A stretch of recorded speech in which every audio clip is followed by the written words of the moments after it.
Okay, hello everybody. Today I'm going to be making a video on my little ESSA training. What did I just say? Okay, sorry for that. I'm going to be making a video on how to train ESSAs for any of y'all who are wondering.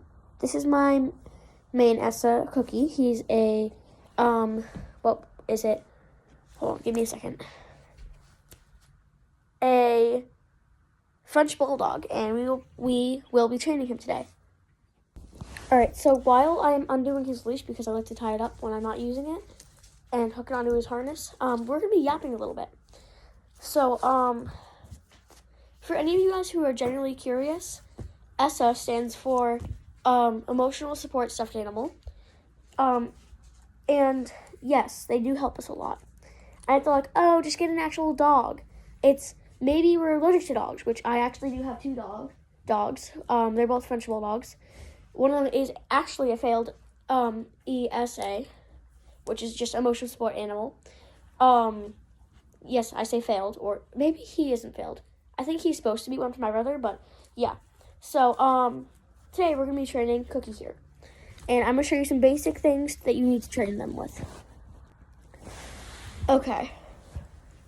So, hold momentarily while I move the stairs. These are for my dogs.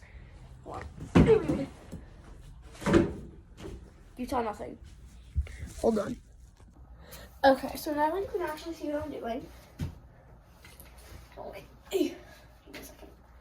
We are going to start with some basic things. Obviously, you're going to need a leash for this. And, of course, an ESSA. This is mostly for dog ESSAs, but it could be for a cat, too. Don't mind him, okay? He's just floppy. You want to wrap it up to a length that you like. So wait. So that you can comfortably walk them. Hold on. Give me a moment. Because this is not really working well. Can you come here for a second? Thank you, Cookie. So, this is a good length for me. Thank you. This is a good length for me because, I personally like not having to hold the leash all the way and just drag him.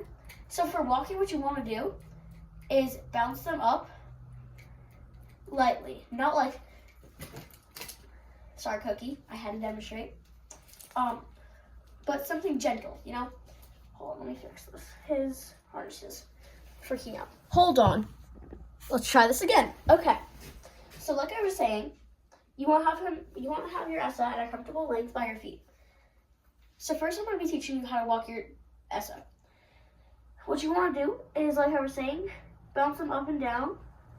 And you want to be able to coordinate bouncing your arm and walking at your normal pace, so you're not walking really slow like this.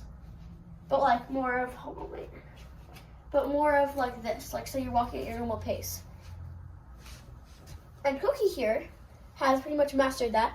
Cookie, say hi. My other ESSA, Atlas, he's more of one where I don't really take him on walks because of his legs. But yeah. So now we're gonna do something called in between. So let's say you're in a crowded area. Maybe you're at an airport. So just imagine I'm in an airport, not at my house. So imagine you're just walking, right? But it's really crowded. So you want to be able to he's not really good at this, as you can tell, but you want to be able to be walking, right? And somehow get them in between your legs. Not backwards, but facing forward like this, in between your legs, like right here. And that's by somewhat swinging them, not where it hurts them, but do something like that, kind of. Hold on, let me try that again. Because that absolutely sucked. Hold on. Ready?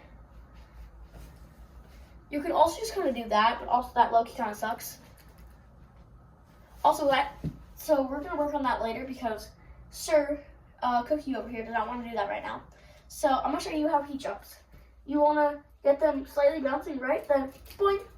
He can jump into my arms pretty well. He can also jump over a bunch of stuff. He's jumped over these stairs before. So, yeah.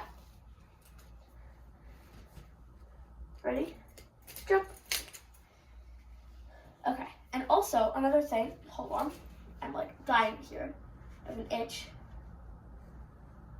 Okay, there we go. Don't mind me. This is pure Aussie right here. Damn it! Alright, so we're gonna be I'm gonna do, we just did walking. We just covered that. So now I'm gonna show you how he jumps. So you're bouncing him slightly.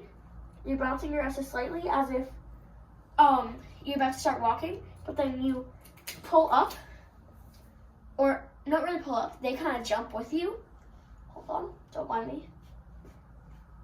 And the cue that he has is I do 4 pulls, and on the 4th and on the last one, he jumps up. Ready? 1, 2, 3, 4, up. I almost didn't catch you. It's okay, you're good. You're safe. It's okay, buddy. Right? So, personally, I think this works really well, and they can jump over a bunch of things. And another thing that we're going to be teaching today is the swoop in between the legs. Let's say you're at a crowded place like an airport, and you just want to like not have them out where they can be stepped on. You know, like let's say I'm in an airport. Sorry, I can't talk. I need to stop doing this. I need to stop moving my legs. You want to have your legs open where it's not like that, but like here, kind of. You know, like line your legs up with your shoulders. Do that. What are you doing, Cookie? And you want to be able, hold on, I'm kind of crowded right here. You want to be able to swoop them in from behind and in between your legs. Cookie is not the best at that, as you can tell. Hello? He's a little broken right now. But basically, what it is it's getting them from here to here in a swift swinging motion. I know Corgi can do it really well. Corgi's Essas can do it really well, like Rosie. Rosie can do it really well, but Cookie cannot. He also just has flappy legs in general, which makes everything a little bit harder, but I wouldn't change him for the world. I love him more. Hold on. This mask is just really itchy. So ready? We're gonna try it again. Oh my god. Frenchie, get your brain together. That was close enough. Because you don't want them facing backwards like he is right now. Because as you can tell, that's where his head is. But it's close enough. So yeah. This is part 1. Once I have enough motivation to make a part 2, I will. Bye, Pooks. Hold on, wait. Cookie says bye. Bye-bye.